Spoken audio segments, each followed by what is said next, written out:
आता तुम्ही म्हणाल की हे काय आहे? आम्हाला 18 पुराणं माहीत आहेत, हे प्रेम पुराण कुठून आणलं? मित्रांनो, त्या 18 पुराणांना पुरून उरणारं हे 19वं पुराण आहे, प्रेम पुराण.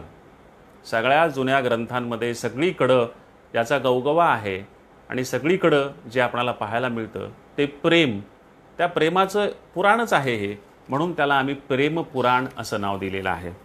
मित्रांनो, हे जे प्रेम पुराण मी तुमच्यासमोर ठेवणार आहे, त्या प्रेम पुराणामध्ये शब्द आहेत प्रेम. तुम्हा सगळ्यांना माहीत आहे की कबीरांनी असं म्हटलं होतं की पोथी पढी पढी जगमुआ, पंडित भयान कोय, ढाई आखर प्रेम का, पढे सो पंडित होय. सगळ्यांना माहीत आहे तुम्हाला. त्याचं असं म्हणणं आहे की तुम्ही कितीही पोथ्या वाचा, कितीही पुराणं वाचा, तुमचं ज्ञान अधुरच राहील जोपर्यंत तुम्हाला प्रेमाच्या अडीच अक्षरांचं ज्ञान कळणार नाही.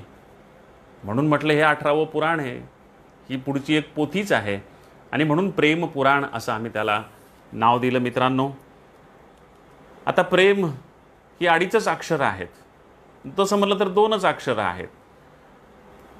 पण त्या संदर्भामध्ये एका हिंदी लेखकानं असं म्हणून ठेवलं की अक्षर तो दो ही है इश्क के, लेकिन है विस्तार बहुत. म्हणजे हे एकच अडीचच अक्षर, एकच शब्द आहे, पण त्याचा विस्तार, त्याचा अर्थ, त्याचा व्याप इतका मोठा आहे की विस्तार है बहुत, 2च अक्षर जरी असली तरी. आणि प्रेम ह्या शब्दाचा उच्चार सरळ जर आपण केला जोडाक्षर वगळून तर परम असा होतो. आणि परम या शब्दाचा अर्थ उच्च, श्रेष्ठ, कारण प्रेम ही कल्पनाच उच्च श्रेष्ठ आहे. त्याच्यामुळं या उच्च आणि श्रेष्ठ कल्पनेच्या संदर्भात आज काही गोष्टी मी तुम्हाला शेअर करणार आहे, काही तुमच्यासोबत संवाद करणार आहे. आणि त्याच्यानंतर मित्रांनो, मी तुम्हाला संतांच्या काही प्रेम कविता आणि जात्यावरच्या ओव्यांमधल्या काही प्रेमविषयक ओव्या आणि 1-2 माझ्या कविता असं करत करत आपण हा विषय फुलवत नेणार आहोत. त्याच्या आधी प्रेम या संकल्पनेविषयी काही गोष्टी मुद्दाम मी तुम्हाला शेअर करणार आहे, तुमच्याशी बोलणार आहे. मित्रांनो, प्रेम हा शब्द उच्चारताच तनामनाला गुदगुल्या होतात. प्रत्यक्ष प्रेम करताना किती परमप्रीतीचा, किती श्रेष्ठ प्रतीचा आनंद होत असेल याची आपण कल्पना केलेली बरी. मित्रांनो, स्त्री आणि पुरुष यांना एकमेकाविषयी प्रचंड आकर्षण असतं. हे इतकं आकर्षण का असतं? कारण काय त्याचं? त्या दोघांना एकत्रित येण्याची प्रचंड ओढ का असते? त्याचं कारण एका युरोपियन दंतकथेमध्ये सांगितलेलं आहे की काय इतकं आकर्षण आहे स्त्रीला पुरुषाचं आणि पुरुषाला स्त्रीचं. तर त्यांनी असं म्हटलेलं आहे की स्त्री आणि पुरुष पूर्वी एकच होते, पण कुठल्या तरी कारणानं त्यांचे 2 तुकडे झाले. हे 2 तुकडे लोहचुंबकासारखे एकमेकांना भिडण्यासाठी सतत आतुर असतात आणि म्हणून त्यांना एकमेकांच्या विषयी एवढं प्रचंड आकर्षण असतं, एकत्रित येण्याची इच्छा असते. आणि आपल्याकडं तुम्हाला माहीत आहे की स्त्री आणि पुरुष मिळूनच मानवी जीवनाला पूर्णत्व आहे असं म्हणतात. त्याच्यामुळं आपल्याकडं परब्रह्म आणि शक्ती, चित आणि विलास ह्या संकल्पना आहेत, हे आपणाला माहीत आहेत. अर्धनारी नटेश्वराची संकल्पना आहे, हे आपणाला माहीत आहे. त्याच्यामुळं ते 2 एकत्रित आल्याशिवाय आयुष्याला आणि जीवनाला पूर्णत्व नाही असं सांगितलं जातं. मित्र हो, टाळी वाजवणं हे यशाचं, आनंदाचं प्रतीक आहे. सर्वोच्च आनंद झाला की आपण टाळी वाजवतो. पण टाळ्या वाजवण्यासाठी एका हातानं टाळी वाजवता येत नाही, दोन्ही हात एकत्रित यावे लागतात. मित्रांनो, ही आयुष्यातला सर्वोच्च आनंदाची टाळी वाजवण्यासाठी सुद्धा स्त्री आणि पुरुषांना एकत्रित यावं लागतं. पुष्कळ माणसं आपलं प्रेम प्रकटच करत नाहीत, सांगतच नाहीत आणि त्याच्यामुळं त्यांना आयुष्यभर कधी समोरून प्रेमही मिळत नाही. पण खरं तर प्रत्येकाची एक अप्रगट प्रेमकथा असते. तुमच्यापैकी प्रत्येकाला जर मी विचारलं ना, तुमच्या प्रत्येकाची एक प्रेमकथा आहे. काही जणांच्या जास्त असतील, तो भाग सोडून द्या, ते श्रीकृष्णाचे अवतार. पण निदान एक तरी प्रेमकथा असते. आपण आयुष्यात कुणावर तरी एकदा तरी प्रेम केलेलं असतं आणि त्याची उत्कट आठवण आपण मरेपर्यंत आपला पिच्छा सोडत नाही, आपल्या मनामध्ये ती राहते. आणि जेव्हा जेव्हा ती आठवण येईल तेव्हा तेव्हा आतून आपणाला उत्कट आनंद वाटत असतो, विरह वाटत असतो. मित्रांनो, लैला, मजनू, हीर, रांझा, शिरी, फरहाद, रेश्मा, शेरा आणि आणखी भारताच्या बाहेरच्या कितीतरी जोड्या, रोमिओ, ज्युलियट, शिरी, फरहाद, असे कितीतरी नावं आपणाला सगळ्यांना माहीत असतात. मित्रांनो, ही सगळी जी नावं आहेत, ही सगळी नावं निदान भारतातल्या ज्या प्रेमकथा आहेत, या भारतातल्या सगळ्या प्रेमकथा ह्या प्रामुख्यानं राजस्थान, उत्तर प्रदेश, पंजाब जास्त आणि काश्मीर काही, अशा इकडची ही सगळी प्रेम करणारी मंडळी आहेत. आपल्या महाराष्ट्रात काय प्रेम करणारी मंडळी नाही आहेत काय? आपल्या महाराष्ट्रात काय प्रेमकथा नाही आहेत काय? पण ठीक आहे, ती मंडळी का प्रसिद्ध झाली, हीच जोड्या का प्रसिद्ध झाल्या? त्याचं कारण चित्रपट निर्मात्यांनी त्यांच्यावर असे आकर्षक चित्रपट निर्माण केले, चित्रपटातून ह्या जोड्या आपल्या मनावर ठसवल्या. तिकडच्या कवी लेखकांनी कवितेतून, गाण्यातून, प्रेमकथांमधून ह्या जोड्या आपल्या मनावर ठसवल्या, म्हणून त्यांची कायम आपल्या मनावर बिंब आहेत. आपल्याकडचंही एक जोडी जगप्रसिद्ध आहे, बाजीराव आणि मस्तानी. खरं तर एकेकाळी आपल्या महाराष्ट्रात सुरुवातीच्या काळामध्ये जेव्हा परप्रांतीयांच्या प्रेमकथा नव्हत्या, तेव्हा सुद्धा आपल्या मराठीमध्ये राम जोशी सारख्या चित्रपटामधून, अमर भूपाळी सारख्या चित्रपटामधून शाहिरांच्या, कवींच्या प्रेमकथा मांडण्यात आलेल्या होत्या. पण त्या मराठीमध्येच राहिल्या, मराठी भाषेतच निघाल्या. हिंदीमध्ये जाऊन त्या राष्ट्रीय पातळीवर गेल्या नाही, म्हणून आपल्या प्रेमकथा जगाला माहीत झाल्या नाहीत. मित्रांनो, ह्या प्रेमकथांच्या मधलं आणखी एक वैशिष्ट्य आहे. हे जे पंजाबमधल्या सगळ्या प्रेमकथा आहेत ना, ह्या प्रेमकथा सगळ्या गुराख्यांच्या आहेत, गुरं राखणाऱ्या, गुरं वळणाऱ्या मुलांच्या आहेत. हे आपणाला बऱ्याचदा माहीत नसतं. सोहनी महिवाल हे जे नाव आहे ना, हे नाव जर तुम्ही लक्षात घेतलं तरी त्याच्यामधला जो प्रियकर आहे महिवाल, महिवाल शब्द म्हणजे महिपाल शब्द आहे. महिपाल म्हणजे म्हशी वळणारा. आपल्या इकडे मध्यंतरी मराठवाड्यामध्ये एक मोठे IAS अधिकारी पण आले होते, त्यांचं नाव महिवाल होतं. तिकडे आडनाव असतं महिवाल. महिवाल म्हणजे महिपाल, महिपाल म्हणजे म्हशी वळणारा, गुराखी. अमृता प्रीतम, ज्यांना ज्ञानपीठ मिळालं होतं, त्या पंजाबी लेखिकेनं पंजाबमधल्या सगळ्या प्रेमकथांचं एक सुंदर पुस्तक एकत्रित केलेलं आहे. आणि मित्रांनो, त्या प्रेमकथेमधले सगळे प्रियकर हे गुरं राखणारे गुराखी आहेत. याचं मला एक विशेष नवल वाटलं, कारण प्रेम ही कुणाची मक्तेदारी नाही, सगळी सामान्य माणसंसुद्धा प्रेम करू शकतात.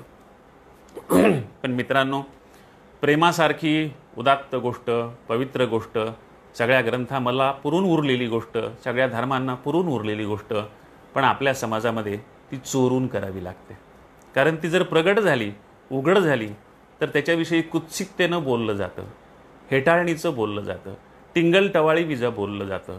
त्याच्यामुळं प्रेम हे सतत चोरून करायची गोष्ट आहे असं आपल्याकडे वाटतं. खरं तर एवढी पवित्र गोष्ट, पण ती चोरून का करावी लागावी?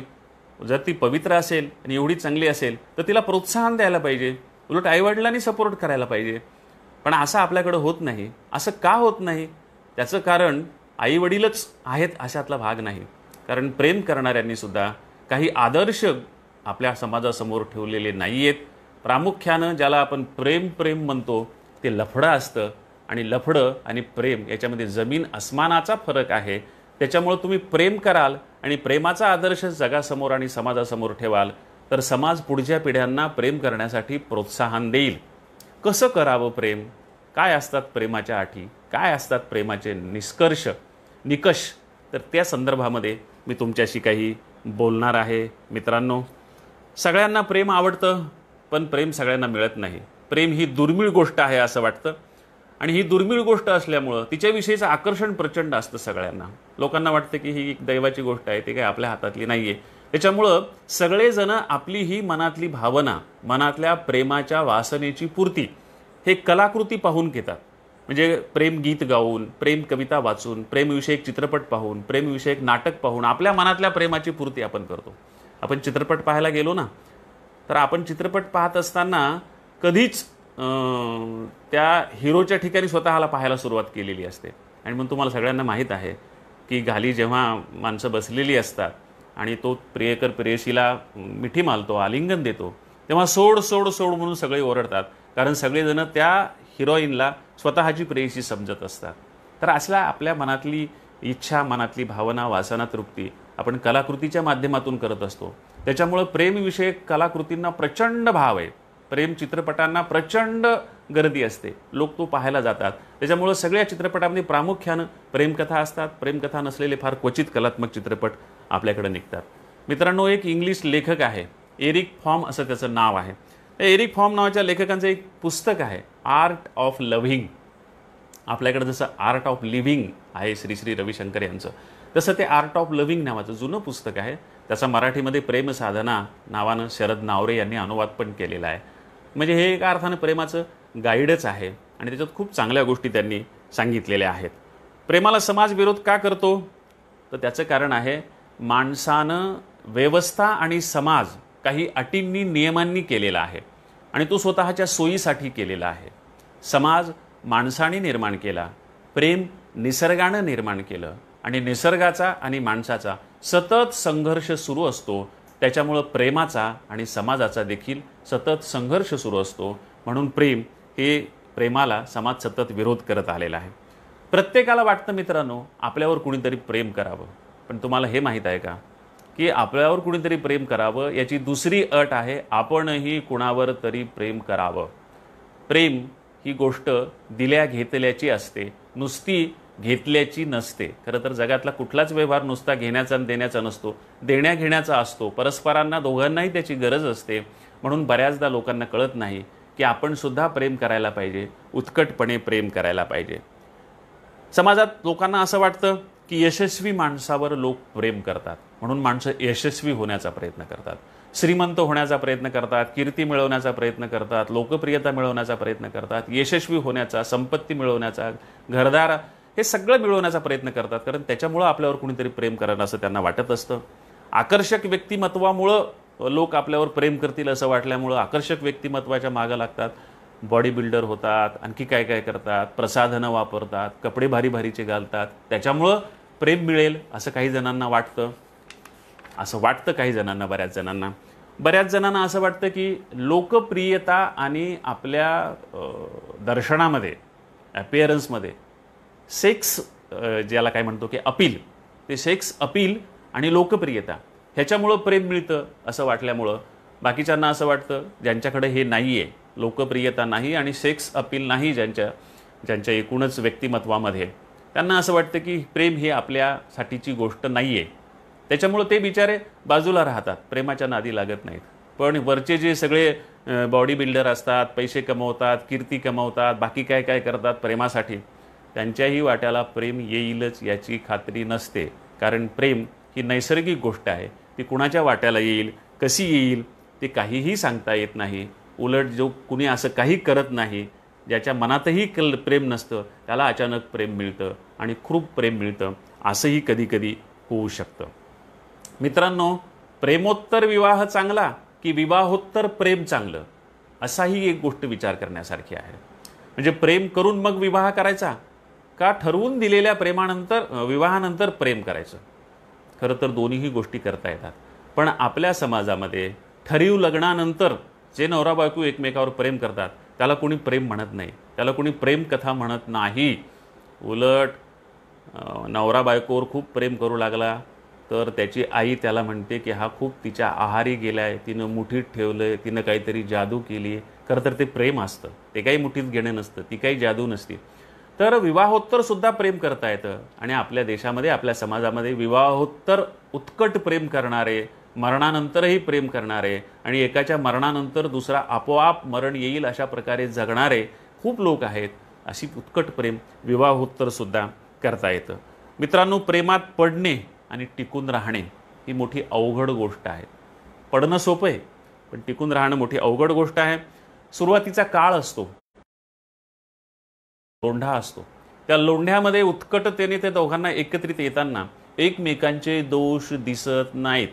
पण हळूहळू हा सुरुवातीचा भावनांचा लोंढा कमी कमी होत जातो आणि खालचा गाळ, गचपण, कचरा दिसायला लागतो आणि मग हळूहळू दोष दिसायला लागतात. ते दोष दिसायला लागले की हळूहळू संघर्ष व्हायला लागतात आणि ते संघर्ष व्हायला लागले की प्रेमभंगाची स्थिती येते आणि मग जिच्या शिवाय किंवा ज्याच्याशिवाय एक क्षणभर सुद्धा करमत नसे, मी तुझ्याशिवाय जगू शकत नाही असं वाटत होतं, त्याच्यासोबत बोर व्हायला लागतं आणि मग अस्वस्थ होतात दोघंही. त्यालाही कळत नाही की असं कसं झालं, आपण इतकं प्रेम करत होतो आणि आता अचानक आपणाला प्रेम आटून का गेलं आपलं, त्याचीही त्याला कल्पना येत नाही. आणि मित्रांनो, मग तो दाढी वाढवून फिरायला लागतो आणि ती रडून रडून डोळे लाल करून घेते. अशी अवस्थासुद्धा होण्याची शक्यता असते. त्याच्यामुळं मित्रांनो, प्रेमात पडताना प्रामुख्यानं सतत स्वतःची परीक्षा घ्यायची असते आणि त्या परीक्षेत स्वतःला कठोर प्रश्न विचारायचे असतात आणि त्या प्रश्नाच्या उत्तरातून प्रेमाची प्रगती करायची असते की मी समोरच्या व्यक्तीवर खरंच प्रेम करत आहे का केवळ त्या व्यक्तीविषयी मला लैंगिक आकर्षण आहे. मी त्या समोरच्या व्यक्तीवर खरंच प्रेम करत आहे की माझ्या मित्रांमध्ये दाखवण्यासाठी आणि मिरवण्यासाठी मी प्रेम करत आहे? मित्रांनो, बऱ्याचदा चित्रपटातली प्रेमकथा पाहून सुद्धा आपणालाही वाटतं की असं आपल्या जीवनामध्ये काहीतरी असावं म्हणून सुद्धा आपण प्रेम करतो. ही तात्पुरती आणि तात्कालिक कारणं आहेत. असं प्रेम टिकत नाही. म्हणून मित्रांनो, प्रेमाला सोपं मानणं ही आयुष्यातली सगळ्यात मोठी घोडचूक आहे. कठोरातले कठोर प्रश्न विचारून, प्रेमाची खात्री करून मगच प्रेमात सहभागी झालं पाहिजे, प्रेमात उतरलं पाहिजे आणि आपल्याला स्वतःला प्रश्न विचारले पाहिजे. मित्रांनो, प्रेम करत असताना सगळ्यांनाच फार एक शब्द सोपा असतो की तू जर मला मिळाला नाही तर मी जीव देईल, आणि देतात बरेच जण. मित्रांनो, प्रेमात जीव द्यायचा नसतो. जीव देणं सोपं असतं, पण जीव द्यायचा नसतो. प्रेमात जीवन द्यायचं असतं. आपलं जीवन आपण दुसऱ्याला द्यायचं असतं, जीव द्यायचा नसतो. त्याच्यामुळं मित्रांनो, प्रेमामध्ये जीव देणं नाही, जीवन देणं हा घटक महत्त्वाचा आहे. आता प्रेमाची काही सूत्र आहेत, प्रेमाचे काही निकष आहेत. त्याच्यामध्ये 4 निकष मी तुम्हाला मुद्दाम सांगणार आहे. काय असतात निकष?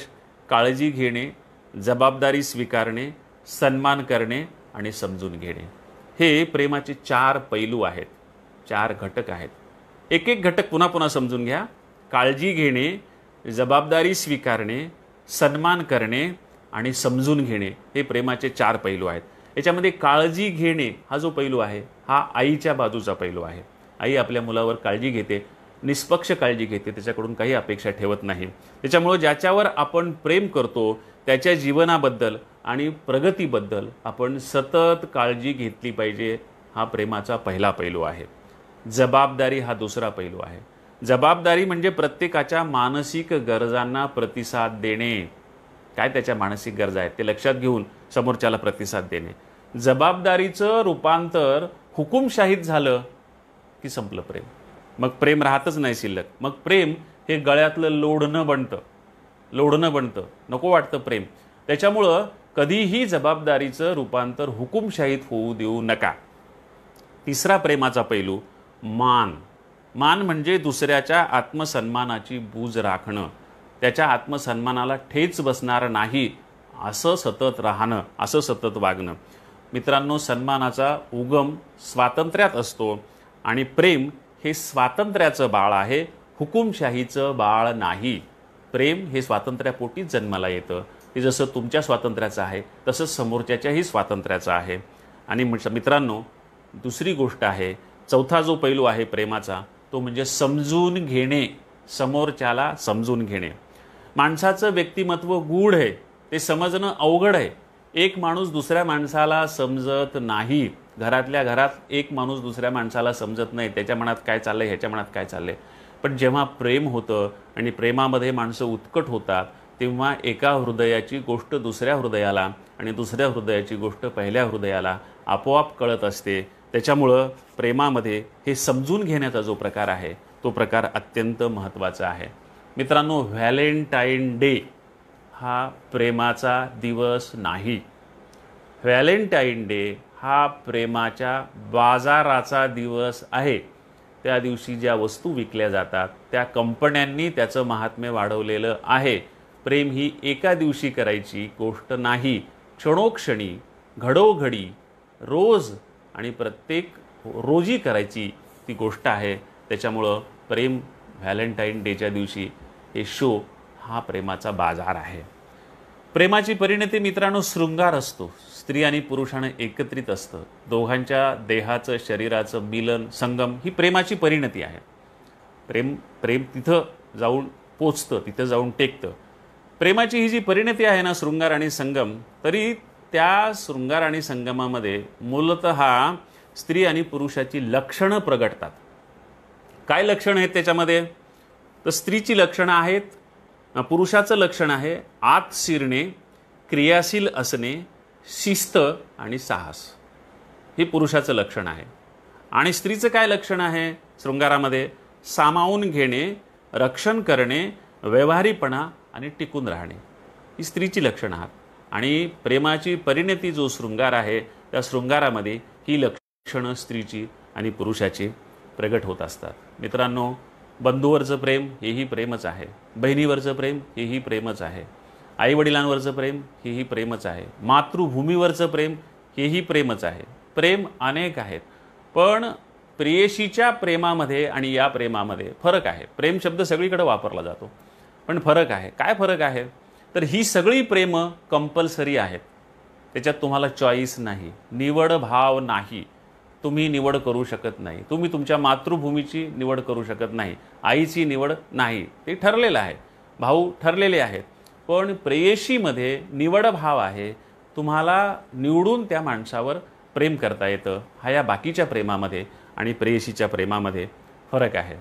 आणि मित्रांनो, आता तुम्हाला या प्रेमाच्या निकषांच्या विषयी मी जे बोलत होतो त्या बाबींमध्ये मी तुम्हाला प्रामुख्यानं आज जे सांगणार आहे त्याच्यामध्ये तुम्ही एक प्रतिज्ञा करायला पाहिजे. ते सांगून मग मी तुम्हाला काही कवितांकडे घेऊन जाणार आहे, प्रेमविषयक कविता म्हणून दाखवणार आहे. तुम्ही प्रतिज्ञा करायला पाहिजे प्रेम करायला सुरुवात करताना. काय प्रतिज्ञा आहे? तर ती प्रतिज्ञा मी तुम्हाला वाचून दाखवतो, तुम्ही ती काळजात कोरून ठेवा. की मी हे प्रेम करील ते अस्तित्वाच्या गाभ्यापासून. मी हे प्रेम करील ते अस्तित्वाच्या गाभ्यापासून आणि समोरच्याला अनुभवीन तेही त्याच्या अस्तित्वाच्या गाभ्यासह. मी प्रेम करील ते अस्तित्वाच्या गाभ्यापासून आणि समोरच्याला समजून घेईल तेही अस्तित्वाच्या गाभ्यासह. एखाद्यावर प्रेम करणं ही भावनेच्या भरात केलेली कृती नसते. एखाद्यावर प्रेम करणं ही भावनेच्या भरात केलेली कृती नसते, तर तो एक निर्णय असतो, तो एक विवेक असतो, तो एक निर्धार असतो, ती एक निश्चिती असते आणि ते एक दिलेलं वचन असतं. खरं प्रेम म्हणजे विवेक आणि बंधन. लक्षात घ्या, खरं प्रेम म्हणजे विवेक आणि बंधन. असं प्रेम ठरीव विवाहानंतरच्या सहकार्यावरही करता येतं. हा प्रेमाच्या संदर्भातला मित्रांनो काही तात्विक भाग जो होता तो भाग मी तुम्हाला सांगितला. यानंतर मी तुम्हाला आता काही प्रेमविषयक कवितांकडे घेऊन जाणार आहे. मित्रांनो, अध्यात्मामध्ये धर्मामध्ये सुद्धा प्रेम आहे असं मला वाटतं. मी नेहमी म्हणतो की खरं प्रेम ही भक्ती असते आणि खरी भक्ती हे प्रेम असतं. खरं प्रेम ही भक्तीच असते आणि खरी भक्ती हे प्रेमच असतं. त्याच्यासाठी खरी भक्ती प्रेम कसं असतं त्याची मी तुम्हाला आधी साक्ष देणार आहे आणि खरं प्रेम भक्ती कशी असते त्याची मी तुम्हाला नंतर साक्ष देणार आहे कवितेमधून. पहिल्यांदा मी तुम्हाला महानुभावांच्या साहित्यामध्ये प्रेमाची केलेली व्याख्या सांगणार आहे. फार अप्रतिम काटेकोरपणे शास्त्रशुद्ध पद्धतीनं. अजूनही तशी प्रेमाची व्याख्या कुणी केलेली नाही. त्यांनी असं म्हटलेलं आहे की सहा वासे विटू उपजे ते आवडी, सोडू न शके ते प्रीती आणि नुरे ते प्रेम. म्हणजे काय? सहा वासे विटू उपजे ते आवडी म्हणजे ज्याच्यासोबत राहिल्यानंतर त्याचा कंटाळा येत नाही त्याला म्हणायचं आवड. त्या माणसाची मला आवड आहे. सोडू न शके ते प्रीती म्हणजे त्याच्या सहवासातच राहावं वाटतं, त्याला सोडून मी राहू शकत नाही, त्याला म्हणायचं प्रीती. आणि नुरे ते प्रेम. न उरे म्हणजे जे शिल्लकच राहत नाही, दोघं जण राहतच नाहीत, दोघं जण मिळून एकजीव होतात, त्याला म्हणायचं प्रीती, त्याला म्हणायचं प्रेम. म्हणून सहा वासे विटून उपजे ते आवडी, नुरे ती प्रीती, सोडू न शके ती प्रीती आणि नुरे ते प्रेम. मित्र हो, आपणाला ज्ञानेश्वर माहीत आहेत. ज्ञानेश्वरांचे बंधू मोठे आणि गुरु निवृत्तीनाथ हे सुद्धा आपणाला माहीत आहेत. अध्यात्मामध्ये मधुरा भक्ती नावाचा एक प्रकार आहे. म्हणजे ईश्वराला प्रियकर समजून भक्त स्वतःला प्रेयसी समजतात आणि ईश्वराची भक्ती करतात.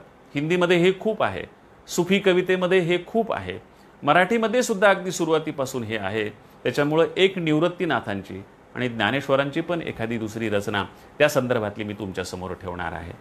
माहिती आहे का तुम्हाला की निवृत्तीनाथांनी असं लिहिलेलं आहे की हा पुरुष की नारी नव्हे तो रूपस, सेखी जगदीश जगद रूपे. अभंगच आहे तो. हा पुरुष की नारी नव्हे तो रूपस, सेखी जगदीश जगद रूपे. ते हे कृष्ण रूप यशोदे कडीये, नंदाघरी होय बाळरूप. म्हणजे हा कोण, पुरुष आहे का स्त्री आहे? नवे नवे दोघांच्या सौंदर्याचा तो अर्क आहे. हा पुरुष की नारी नव्हे तो रूपस, शेखी जगदीश जगद रूपे. तो जगातल्या सौंदर्याचा अर्क आहे. श्रीकृष्ण म्हणजे जगातल्या सौंदर्याचा अर्क आहे. ते हे कृष्ण रूप यशोदेकडीये, नंदा घरी होय बाळरूप. त्यानं नंदा घरी बाळरूप घेतलं. पण मोठं झाल्यानंतर जाते नेणे वेद, ज्याला वेदही जाणू शकले नाहीत. नेणती त्या श्रुती पण त्याला जाणू शकल्या नाहीत. त्या गोपिका भोगिती कामरूपे, पण त्याला गोपिका प्रत्यक्ष भोगतात, त्याच्याशी शरीर संसर्ग ठेवतात. त्या गोपिका भोगती कामरूपे, कामाच्या कामरूपानं गोपिका त्याला भोगतात. तो हा श्रीकृष्ण आहे, हे निवृत्तीनाथाने म्हटलेलं आहे. निवृत्तीचे ब्रह्म कृष्ण नामे खेळे, असंख्य गोवळे कृष्ण रूप. तो असे असंख्य खेळ खेळतो, त्याच्यामध्ये एक प्रियकर प्रेयसीचा खेळ देखील तो खेळतो, हे निवृत्तीनाथाने म्हटलेलं आहे. ज्ञानेश्वरांच्या विराण्या तर जगप्रसिद्ध आहेत. लता मंगेशकरांनी गायलेल्या, तुम्हा सगळ्यांना पाठ असलेल्या, माहीत असलेल्या आहेत. विराण्या नावाचा एक कविता प्रकार ज्ञानेश्वरांनी लिहिलेला आहे. त्या विराण्यांमध्ये ज्ञानेश्वर स्वतःला प्रेयसी म्हणतात आणि विठ्ठलाला प्रियकर म्हणतात. ज्ञानेश्वर स्वतःला प्रेयसी म्हणतात आणि श्रीकृष्णाला प्रियकर म्हणतात. मुलांनो, जेव्हा आपला प्रियकर आपणाला भेटत नाही, त्याला म्हणतात, त्याची कविता जी आहे त्याला म्हणतात विराणी. विराणी म्हणजे विरहिणीचं गाणं. विरहिणी म्हणजे प्रियकराला भेटू न शकणारी आणि त्याची वाट पाहणारी त्याची प्रेयशी. अशा खूप कविता ज्ञानेश्वर महाराजांनी लिहिलेल्या आहेत. जुन्या काळामध्ये लोक सैन्यात जात, लढाईवर जात, पराक्रम गाजवण्यासाठी जात. दसरा झाला की शस्त्राची पूजा करून हातात शस्त्र घेऊन पुरुष लढाईला जात. स्त्रिया घरी असत. ह्या घरी असलेल्या स्त्रिया आपल्या पुरुषाची वाट पाहत. आणि मग हा पुरुष जो आहे, हा पाऊस पडायला सुरुवात झाली की पावसाळ्याच्या सुरुवातीला घरी परत यायचा, कारण मग युद्ध बंद व्हायची. मित्रांनो, त्या काळात कॅलेंडर नव्हती. आपला मालक जो युद्धावर गेलाय तो परत कधी येणार आहे, तो दिवस सांगायचा की मी इतक्या दिवसानंतर परत येणार आहे. जुना गाथा सप्तशती नावाचा एक ग्रंथ आहे, त्याच्यामध्ये एक फार सुंदर गोष्ट सांगितलेली आहे. ती गोष्ट अशी आहे की जेव्हा हे सैनिक लढाईला जायचे तेव्हा बायको त्यांना म्हणायची की तुम्ही किती दिवसानंतर येणार आहात, तितक्या रेघा गोठ्यामध्ये कोळशानं त्या गोठ्याच्या भिंतीवर रेघा ओढून ठेवा, कारण कॅलेंडर नाही ना परत किती तारखेला येणार आहेत ते समजून घ्यायला. तितक्या रेघा तिथं ओढून ठेवा. आणि मग ती दररोज गोठ्यात गेली की सकाळी उठल्यानंतर एक रेघ मोडून टाकायची, दुसऱ्या दिवशी गेली की दुसरी रेघ मोडून टाकायची, तिसऱ्या दिवशी गेली की तिसरी रेघ मोडून टाकायची. आणि शेवटची रेघ मोडताना आज आपले मालक येणार हिची त्याला खात्री असायची. मित्रांनो, वर्णन असं केलेलं आहे की पहिल्या दिवशी जेव्हा ती भिंतीवरची रेघ मोडते तेव्हा तिच्या हातातल्या बांगड्या मनगटात असतात, आणि शेवटच्या दिवशी शेवटची रेघ मोडते तेव्हा तिच्या बांगड्या कोपरात गेलेल्या असतात. आपल्या प्रियकराची, आपल्या पतीची वाट पाहून पाहून विरहिणीची जी अवस्था होते ती अवस्था त्याच्यात सांगितलेली आहे. किती क्रूश झालेली ही वाट पाहून पाहून, कारण तिला अन्न गोड लागत नाही प्रियकर आपला जवळ नसल्यामुळं. ही फार सुंदर गोष्ट त्या गोठ्यातल्या कोळशाच्या रेघांची मला फार इंटरेस्टिंग वाटते. ज्ञानेश्वरांनी अशाच प्रकारे विरहिण्या लिहिलेल्या आहेत की सैन्यात गेलेला माणूस जसा आपल्या प्रियकराची वाट पाहतो, बाई वाट पाहते, तशीच एक विराणी ज्ञानेश्वरांनी लिहिलेली आहे. पण त्या वाट पाहत आहेत विठ्ठलाची. घनु वाजे गुणगुणा, वारा वाहे ऋण जुणा, भव तारकू हा काढणा वेगी भेटवा का. आभाळ आलेलं आहे, गर्जना होत आहे, पण आभाळ गरजते. ते कसं गरजते तर त्या गर्जना कडकडाट कर्कश नाही आहेत. घनु वाजे गुणागुणा म्हणजे तो सुद्धा आवाज करतोय तुझा प्रियकर येणार आहे असा चांगला संदेश देतो, त्याच्यामुळे तो कर्कश नाही आहे. घनु वाजे गुणागुणा, वारा वाहे ऋण जुणा, थंडगार वारा वाहायला सुरुवात झालेली आहे, पावसाळ्याची सुरुवात होणार आहे. भव तारकू हा कान्हा वेगी भेटवागा. मला तारून नेणारा माझा भवतारक कान्हा श्रीकृष्ण मला लवकरात लवकर भेटवा, त्याची मी आतुरतेनं वाट पाहते आहे. चांदवो चांदणे, चापे हो चंदनो. कारण आपलं शरीर उष्ण झाल्याच्या नंतर शीतल करण्यासाठी ह्या गोष्टी वापरल्या जातात. चंद्र शीतलतेचं प्रतीक, चांदणं शीतलतेचं प्रतीक, चाफा शीतलतेचं प्रतीक, चंदन शीतलतेचं प्रतीक. देवकी नंदनू विण नावडे हो. पण माझ्या शरीरात वाढलेली उष्णता कमी करण्यासाठी ह्या गोष्टी उपयोगाच्या नाहीत. देवकी नंदने विण, त्याच्याशिवाय ह्या गोष्टी मला काहीही आज आवडत नाहीत. चंदनाची चोळी माझे सर्व अंग पोळी. चंदनाची थंड चोळीसुद्धा माझ्या अंगाला पोळते आहे. कान्हो वनमाळी मज वेगी भेटवा का. सुमनाची सेज म्हणजे मी फुलं अंथरलेली आहेत पण ते सुद्धा मला पोळत आहेत. सुमनाची सेज शीतळ हो निकी, पोळे आगी सारखी वेगी विझवा का. ती सुद्धा मला आगीसारखी पोळत आहे. तुम्ही गातसा सुस्वरे, ऐकूनी दावी उत्तरे, कोकिळे वरजावे तुम्ही बाईयानो. त्या कोकिळेला सुद्धा गायला सांगू नका, काही फरक पडत नाही, मला तिचा आवाज आवडत नाही. आणि मग ते म्हणतात ज्ञानेश्वर महाराज की दर्पणी पाहता रूप, न दिसे हो आपुले, बाप रखुमा देवीवरे विठ्ठले मज ऐसे केले. आणि मी जेव्हा प्रत्यक्ष दर्पणात स्वतःला पाहायला गेले तर माझ्या लक्षात आलं की मी नाहीच आहे ना, तोच आहे मीच आहे तो. मला दर्पणामध्ये माझा चेहरा दिसत नाही आहे, आरशात मला माझा चेहरा दिसत नाही आहे, तर उलट मला त्या आरशामध्ये विठ्ठलच दिसतो आहे. म्हणजे मी विठ्ठल आणि तो एकरूप झालेलो आहे. आणि संत जनाबाईचा अभंग तर तुम्हाला माहीतच आहे. त्या अभंगामध्ये संत जनाबाईनं फार कठोरपणे सांगितलेलं आहे की मी काय करते ते, आणि फार चांगल्या पद्धतीनं मांडलेलं आहे की डोईचा पदर आला खांद्यावरी, भरल्या बाजारी जाईन मी, असं जनाबाई म्हणतात. त्या अभंगामध्ये डोईचा पदर आला खांद्यावरी, भरल्या बाजारी जाईन मी, हाती घेईन टाळ खांद्यावरी विणा, आता मज म्हणा कोण करी, पंढरीच्या पेठे मांडी येले पाल, मनगटावर तेल घाला तुम्ही, जनी म्हणे देवा मी झाले वेसवा, निघाले केशवा घर तुझे. आपण एखाद्या बाईनं नवरा सोडून दुसऱ्याच्या घरात गेली तर तिला घररिघी असं म्हणतो. जनाबाई म्हणते हो मी घररिघी झालेली आहे, पण कुणाची तर केशवाची, विठ्ठलाची. ही सुद्धा एका अर्थानं मधुरा भक्तीचाच प्रकार आहे. आणि संत कबीर तर काय त्याच्यासाठी प्रसिद्धच आहेत. संत कबीरांनी जे दोहे म्हटलेले त्याचा मराठी अनुवाद मी तुम्हाला सांगणार आहे. त्यांनी असं म्हटलेले की प्रिय कर सारा दुःख पसारा, तुझविण सारा दुःख पसारा. प्रिय कर सारा दुःख पसारा, तुझविण सारा दुःख पसारा, सर्वच म्हणती तव पत्नी मी शंका, सर्वच म्हणती तव पत्नी मी, शंका येते मला, सेज एक जर नाही आपुली, कसा म्हणू वर तुला. तू आणि मी जर एका सेजेवर झोपणार नसू तर तुला मी माझा वर कसा म्हणू. म्हणजे ईश्वराला म्हणतायत ते की तू आणि मी एका सेजेवर झोपणार नसू तर मी तुला माझा वर कसा म्हणू. अन्य न भावे झोपन येई कुठेच नाही धीर, जशी काम्याला कामवासना तहानल्याला नीर, कुणी आहे का परउपकारी, हरीशी जाऊन सांगे, कबीराचे तर हाल असे की कंठाशी जीव लागे. त्याच्या वाट पाहून माझा जीव कंठाला आलेला आहे, असं एक पद आहे. आणि कबीराचे दोहे खूप प्रसिद्ध आहेत पहा. त्या दोह्यामधले काही मराठीच मी तुम्हाला सांगणार आहे अनुवाद केलेले. सर्व पाहिले रस दुनियेचे, प्रेमा सम नच काही. दुनियेतले सगळे रस पाहिले पण प्रेम रसासारखा दुसरा रस मला दिसला नाही. सर्व पाहिले रस दुनियेचे, प्रेमा सम नच काही, हा रस घेता थेंबाई तुका. या रसाचा एक थेंब जरी घेतला, हा रस घेता थेंबाई तुका, जीव सोन्याचा होई.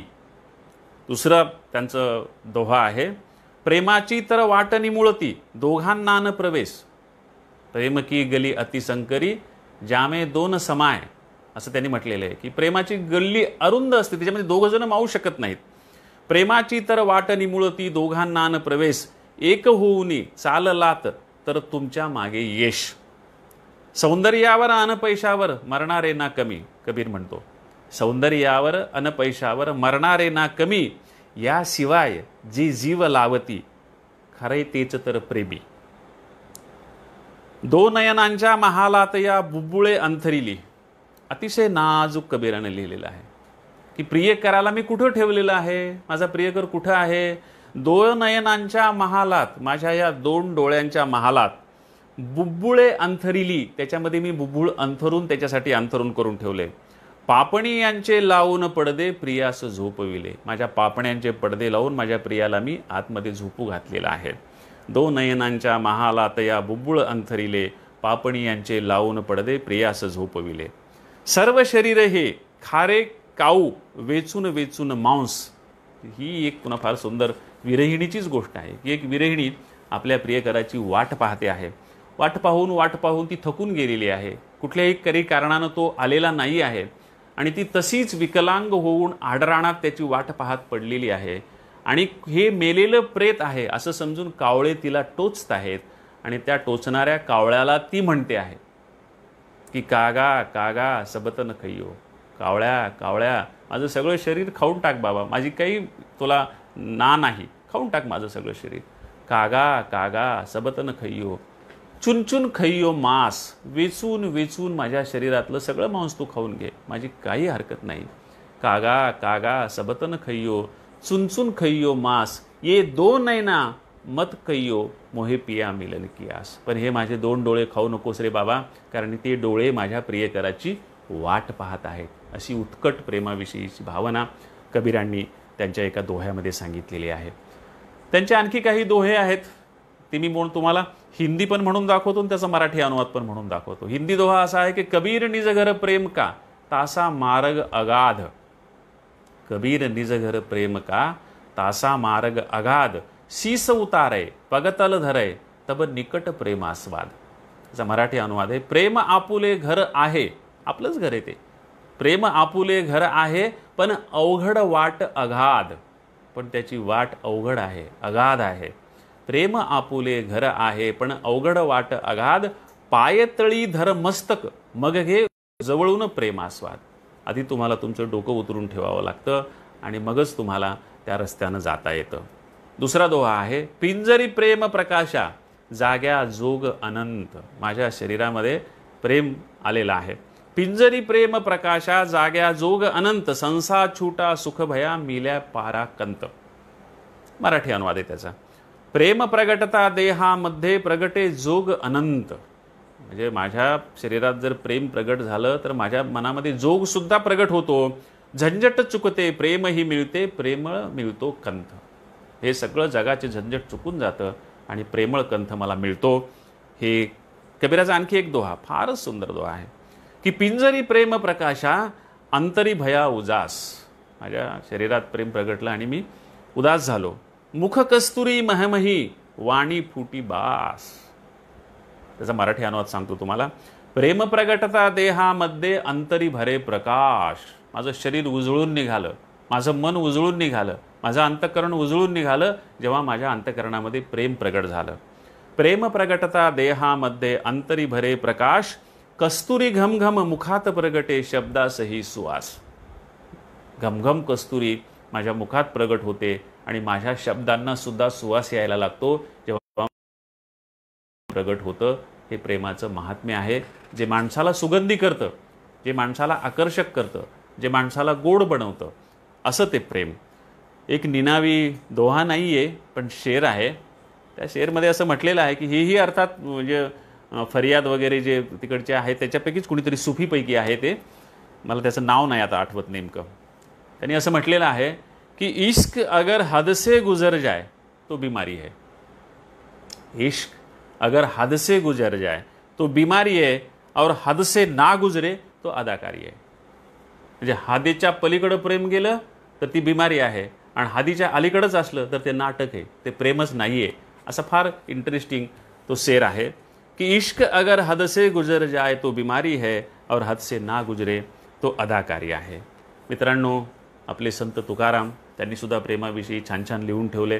त्यांनी असं म्हटलेलं आहे की अशी कळवळ्याची जाती, लाभावीण करी प्रीती.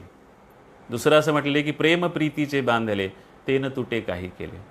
आणि त्यांनी सुद्धा मधुरा भक्तीची उदाहरणं भंग लिहिलेले आहेत. त्यांनी असं म्हटलेलं आहे की मी प्रेम करते म्हणून काय म्हणतील काहीही म्हणोत, वाळो मज जन, मला वाळीत टाकू दे लोकांनी, म्हणोत सिंदळी, सिंदळी म्हणू दे, परी हा वनमाळी न विसंबे, पण मी या वनमाळीला विसरणार नाही. सांडूनी लौकिक, झाली ये उदास, काय मला देणं घेणं नाही या लौकिकाचं, लोक काय म्हणतील वगैरेचं. नाही भय आस जीवित, मला जीवाची सुद्धा काही भीती नाहीये, गेला तर गेला जीव माझा. नायिके वचन बोलता या लोका, लोक काय बोलतात ते मी काही कोणाचं ऐकत नाही. म्हणे झालो तुका हरिरता, तुकाराम म्हणतात की मी हरीशी रत झालेलो आहे, त्या प्रियकराशी माझ्या मी एकरूप झालेलो आहे.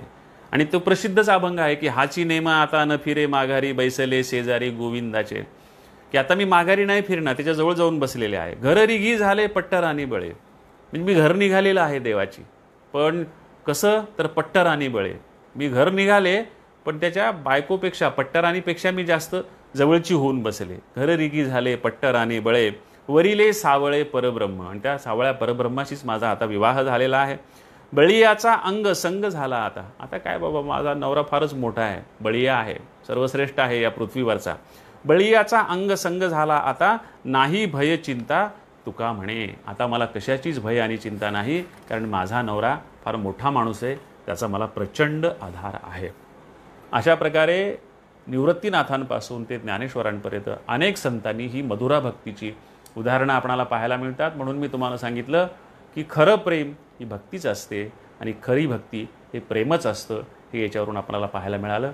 आता आपण खरं प्रेम ही भक्तीच असती त्याची काही उदाहरणं पाहणार आहोत, आणि तीही प्रामुख्यानं जात्यावरच्या ओव्यांमधली. फार सुंदर पद्धतीनं जात्यावरच्या ओव्यांमध्ये हे सगळं सांगितलेलं आहे. एक बहीण आहे, त्या बहिणीचं आपल्या भावाकडे लक्ष आहे आणि आपला भाऊ आणि त्याच्यावर कुणीतरी पोरी मरतात हे तिला माहीत आहे आणि तिचं लक्ष आहे आणि जात्यावर दळताना ती ते आपल्या ओव्यामध्ये गुंफून सांगते आहे, आपल्या भावाचं प्रेम बहीण सांगते आहे जात्यावरच्या ओव्यांमध्ये. ती म्हणते, पाण्याला जाती नार हिची नजर बावरी. पाण्याला जाती नार हिची नजर बावरी, का राजस बंधू माझा वाहतो पाण्याच्या घागरी. त्या रस्त्यानं माझा भाऊ पाण्याच्या घागरी वाहतो ना, त्याच्याकडे पाहण्यासाठी ही जात असते. पाण्याला जाती नार विहीर सोडून बारवला. जवळ आहे ना विहीर, इथलं पाणी भरावं ना, पण दूरच्या बारवला जाती. पाण्याला जाती नार विहीर सोडून बारवला, का सावळा बंधू माझा तिथं चंद्र मोहरला. माझ्या भावाचं चंद्र तिथं उगवलाय ना, त्याच्यामुळं ती तिकडं जाते.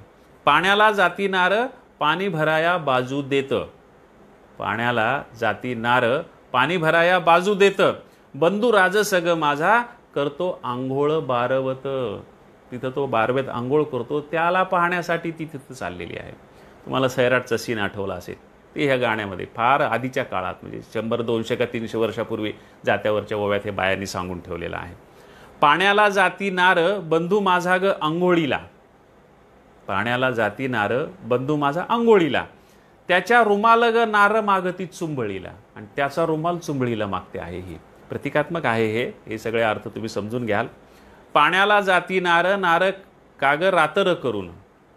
पाण्याला जाती नार काग रातर करून बंधू मह्या राजसान दिली घागर भरून. हे बहिणीनं पाहिलेलं आपल्या भावाच्या प्रेमाचं जात्यावर गायलेलं गाणं आहे. बायांना नेहमीच जपून राहावं आपल्या मुलीनं असं वाटतं. म्हणून मुलीला सांगण्याच्या निमित्तानं, घरातल्या आणखी महिलांना सांगण्याच्या निमित्तानं वयस्क बाया आहेत त्या बाया सांगतात की परक्या पुरुषाशी बोलायाचं काम नाही, सईबाई जन खडा टाकून अंत पाही. नको बोलू, जण खडा टाकून अंत पाहत असतं. परक्या पुरुषाशी बोलायाचं काम नाही, सईबाई जन खडा टाकून अंत पाही. किती सांगू तुला बाई अंगभर घे पदर, परक्या पुरुषाची नदर असती दूरवर. परक्या पुरुषाशी बोलू नको एकाएकी, सईबाई माझे आपण आशिलाच्या लेकी. परक्या पुरुषाला देऊ नको कात चुना, सईबाई माझे आपण पाटलाच्या सुना. असं ते ती म्हणते. एक बाई आहे आणि आपल्या संध्याकाळच्या अंथरुणाचं रसभरीत वर्णन आपल्या प्रियकराच्या सौंदर्यासह त्या जात्यावरच्या ओव्यांमध्ये करते. तेही मुद्दाम तुमच्यासमोर सांगतो. सेज बाजवरी ग सतरंजी कोरी. सेज बाजवरी ग सतरंजी कोरी, कंथ ग सावळा मी ग मैना गोरी. सेज बाजवरी ग हाय पासोडा रंगाचा. सेज बाजवरी ग हाय पासोडा रंगाचा, हौशा भरतार माझा हाय गोंडाळ्या अंगाचा. त्याच्या शरीराचं, त्याच्या पर्सनॅलिटीचं वर्णन केलेलं आहे. काय सांगू बाई भरताराची ग नवती. काय सांगू मी त्याच्या नवती म्हणजे तारुण्य, जवानी. काय सांगू बाई भरताराची ग नवती, माझ्या ग बाज भोवती जाई मोगरा सेवंती. सगळं फुलंच फुललेली असतात माझ्या अवतीभोवती, माझ्या शेजभोवती. इतका तो हौसी आहे.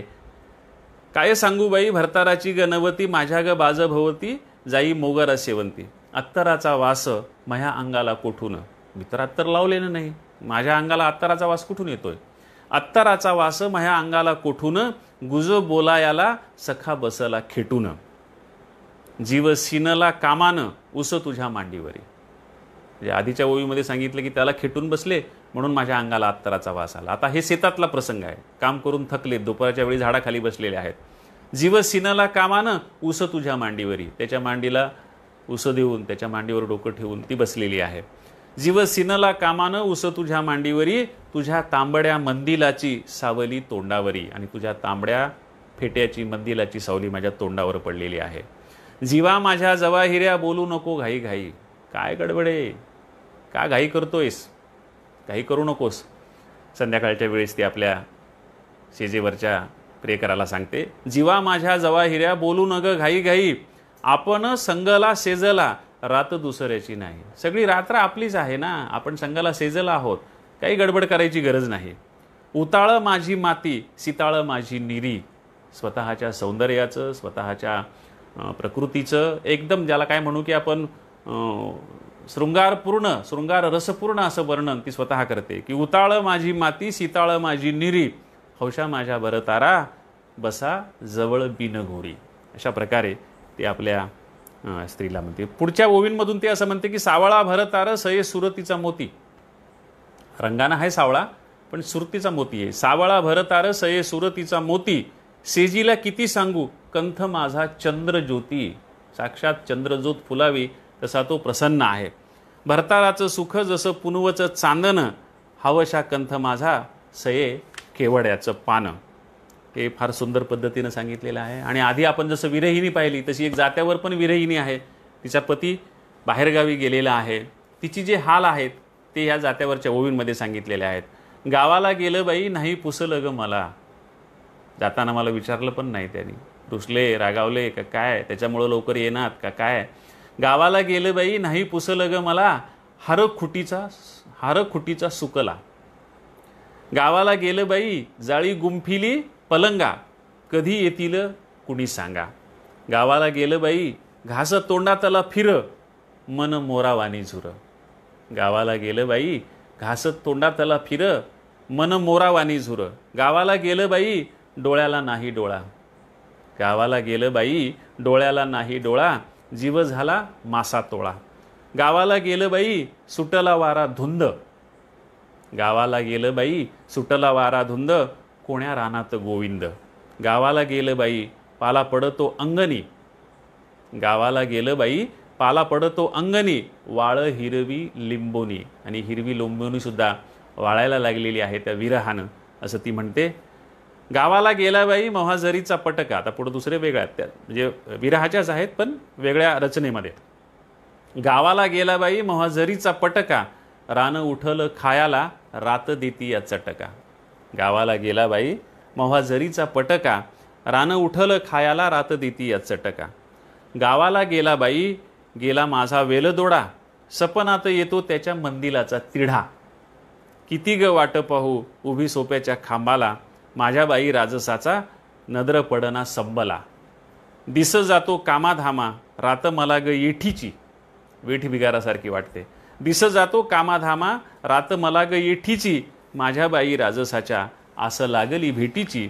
माझ्या बाई राजसाच्या आस लागली भेटीची. अशा एकापेक्षा एक सुंदर रचना जात्यावरच्या ओवीमध्ये आपणाला पाहायला मिळतात. मित्रांनो अशा खूप ओव्या आहेत. खूप वेळ हे चालू शकेल पण आपण कुठंतरी थांबलं पाहिजे. बराच वेळ झाला त्याच्यामुळं आता आणखी काही ओव्या आहेत त्या मी तुम्हाला म्हणून दाखवत नाही. पुष्कळच ओव्या असतात. ओव्यांची संख्या असंख्य आहे. तर शेवटची कविता मी तुम्हाला एक म्हणून दाखवतो आणि थांबतो. माझ्या लहानपणी मी खूप असं गावात पाहिलं होतं की कुठल्याही नवीन घरात नवरी आली तर तिला एकदम शेतात पाठवीत नसत. कारण अजून तिचे हळदीचे अंग अंग पिवळे ग अजून तुझ्या ओठातील मोठेपण कवळे ग असं वर्णन सुरेश भटांनी केलेलं आहे. तसं तिचं ते असतं. आणि हळदीच्या अंगाला भूत झपाटतं असं म्हणतात. त्याच्यामुळे तिला शेताला पाठवत नाहीत. तिला शेताला पाठवण्याची एक प्रोसेस आहे, एक प्रक्रिया आहे. काय प्रक्रिया आहे तर पहिल्या दिवशी तिला अंगणात फक्त रांगोळी काढायला पाठवतात. तिची नणंद दारात येते, अंगण झाडून काढते, चुबुक चुबुक सडा टाकते आणि आतमध्ये निघून जाते. आणि वहिनी फक्त रांगोळीचा डबा घेऊन फक्त पहिल्या दिवशी रांगोळी काढून जाते आणि पटकन मध्ये जाते.